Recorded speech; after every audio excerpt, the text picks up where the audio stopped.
Je suis née dans une famille arabo-chrétienne et c'est cette éducation que j'ai reçue dès mon enfance. Notre maison se trouvait dans une région où il y avait beaucoup de juifs. C'est pourquoi nous avons toujours vécu notre vie de chrétien dans sa vraie nature, c'est-à-dire ouverte à tous. Je suis directrice d'une école privée à Haïfa. À l'école, il y a des élèves chrétiens et des élèves musulmans. 50% de musulmans et 50% de chrétiens.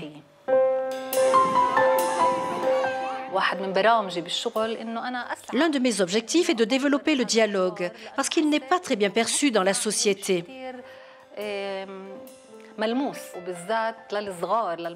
Avec les élèves du primaire, nous essayons de mettre en pratique la règle d'or qui dit « Fais aux autres ce que tu voudrais qu'ils fassent pour toi ».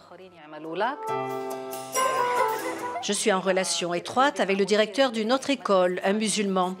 Nous croyons en notre travail, qui est d'éduquer les nouvelles générations à être plus ouvertes au dialogue et à l'accueil des autres. Tout a commencé en 2001. Quand j'ai rencontré Anna, je ne connaissais pas sa religion ni ce qu'était le focolare. Nous étions deux collègues et nous avions une réunion de travail. J'ai été frappé par sa tranquillité, sa façon d'aborder les problèmes.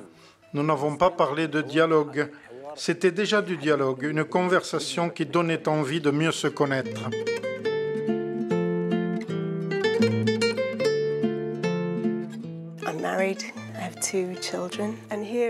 Je suis mariée et j'ai 2 enfants. Ici, à Schwyz-Shmuel, presque tout le monde est juif. Et la plupart des personnes mènent des vies très semblables. La plupart sont des juifs pratiquants, ils élèvent leurs enfants et ont les mêmes préoccupations. C'est très pratique, mais c'est une vie plutôt pauvre. Je travaille comme traductrice de la Bible et je pense que la paix joue un rôle central pour ce à quoi nous aspirons, ce pourquoi nous vivons et prions en tant que juifs.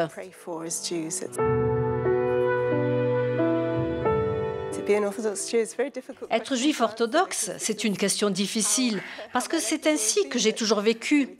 Je dirais que c'est une vie dans laquelle nous essayons de faire la volonté de Dieu. Le jour du sabbat est très important. Le samedi, nous ne travaillons pas. Nous restons à la maison avec notre famille et les amis qui viennent nous rendre visite. Nous allons prier à la synagogue.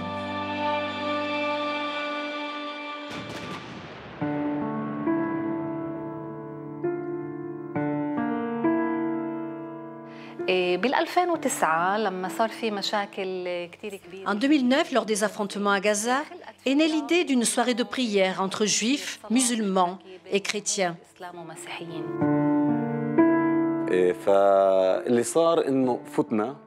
Nous sommes entrés dans une église, nous avons vu les bougies des juifs, celles des chrétiens, et nous étions probablement les seuls musulmans.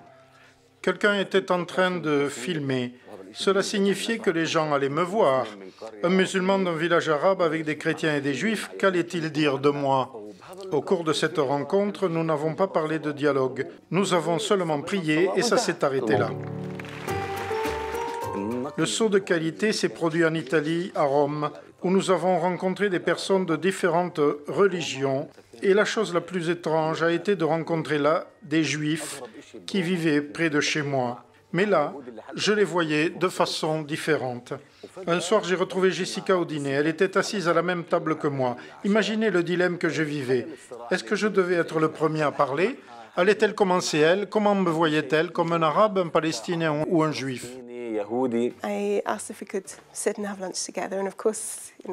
Je lui ai demandé si nous pouvions déjeuner ensemble. Et Talat s'est montré tout de suite disponible et amical. Je n'avais à m'inquiéter de rien. Nous nous sommes assis et nous nous sommes présentés. Puis je lui ai dit « Écoute, j'ai un problème dont j'aimerais te parler ». Il m'a dit « Non, arrête tout de suite, ne dis pas « j'ai un problème », mais plutôt « j'ai un défi ». J'ai souri et je lui ai dit quel était mon défi. Et nous avons eu une très belle conversation. Je pense que ma rencontre avec Jessica m'a ouvert à une nouvelle compréhension. En effet, nous avons grandi en pensant que les Juifs pratiquants n'aiment pas les Arabes.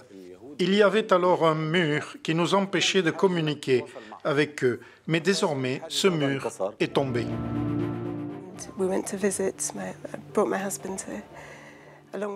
Nous sommes allés rendre visite à Talat et Noah. Et mon mari est venu lui aussi. C'était la première fois que j'allais à Furedis, où ils vivent. Sans cette occasion, je n'aurais eu aucune raison d'y aller. Peut-être que ce n'est pas ce genre de choses qui fait la différence dans le monde. Mais tu as un ami, un autre ami, un allié.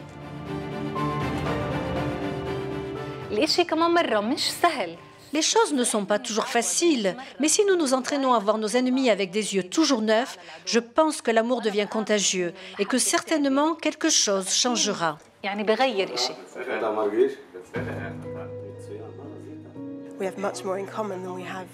Nous avons beaucoup plus de points en commun que de choses qui nous séparent. Mais en Israël, c'est plus complexe.